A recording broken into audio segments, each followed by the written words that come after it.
Kirby in the Forgotten Land is a true gem among Kirby games.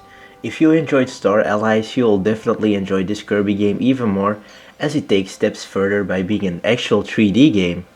There will be spoilers in this review, so I'll give you 15 seconds to click away now and enjoy the game for yourself. I'll do my best to avoid really big spoilers though.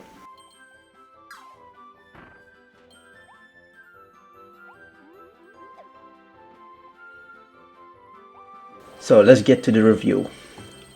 You start out your adventure in an abandoned town called Waddle Dee Town, but as you progress through the main story, the town gets upgraded with more shops. The actual environment in the levels is top notch. I'm not even kidding. From an abandoned mall and amusement park with defective attractions to a complete wasteland and a volcano erupting. There's lots of variety and details.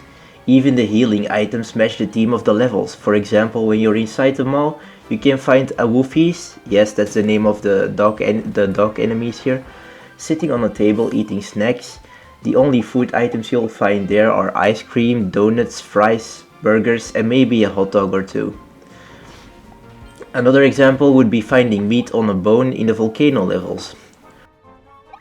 It's no surprise that every Kirby game has its fair share of copy abilities, and this Kirby game is no exception. While it has way less copy abilities than some of its predecessors, the copy abilities can be upgraded a few times, and most copy abilities have 3 upgrades, some more and some less, like the sleep ability. Some of my favorite copy abilities didn't make it into the game, like ESP, Beam, Mike, Yo-Yo and the Smash Bros ability, but it doesn't take the fun away from the game. Reason being is that we now have Mouthful Modes. Did you ever want it to be a car, a vending machine, a water balloon, a pipe or a traffic cone? Well, now you can. Well, those last two sound pretty lame, but trust me, it's not. Even traffic cones and pipes have its uses.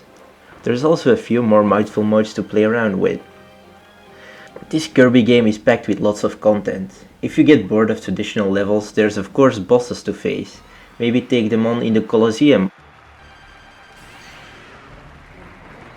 or take a break by fishing or taking care of the Waddle Dee customers at the food stand. And of course, it is no Kirby game without neat collectibles. This time there's 4 volumes of figurines for you to collect. You can get capsules by just playing levels or going to the gumball machine in the town. There's also treasure roads, which challenge you to complete puzzles using the copy abilities and Mouthful Modes in a certain amount of time. Kirby himself has a great moveset. Of course, he can run, jump, swallow and hover, but he can also do a slide attack, and he can block or crouch guard. It has different effects too, depending on the copy ability you use to block. And dodge roll. Sometimes if you dodge correctly, it'll make you slow down time, which is referred to as switch time by the fans. Now let's talk about the difficulty. When you first start off the game, you can choose between Wild and Spring Breeze modes.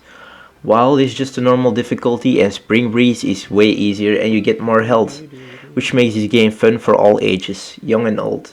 If you want more of a challenge, there's lots of missions for you to complete, which adds to the replayability of the game.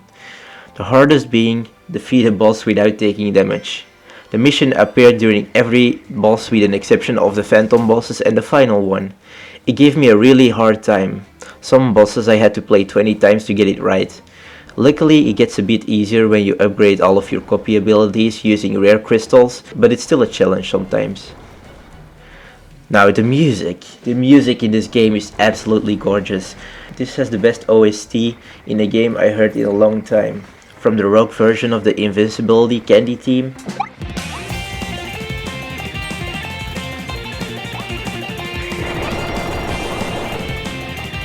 to the House of Horrors theme.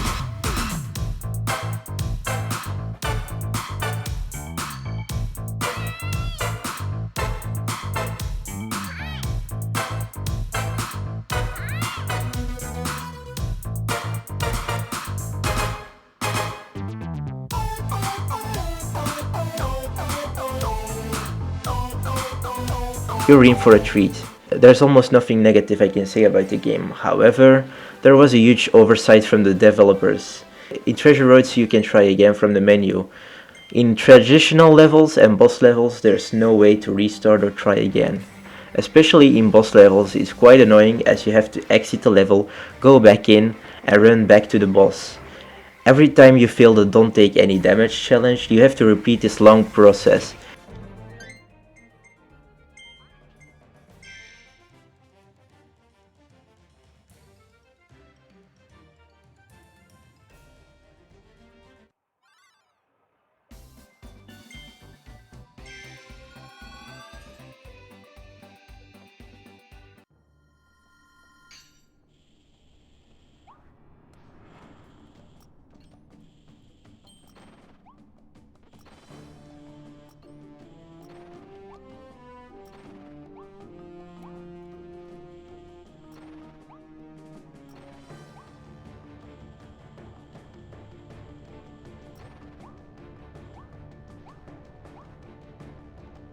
Every time you do this, you waste at least 2 minutes.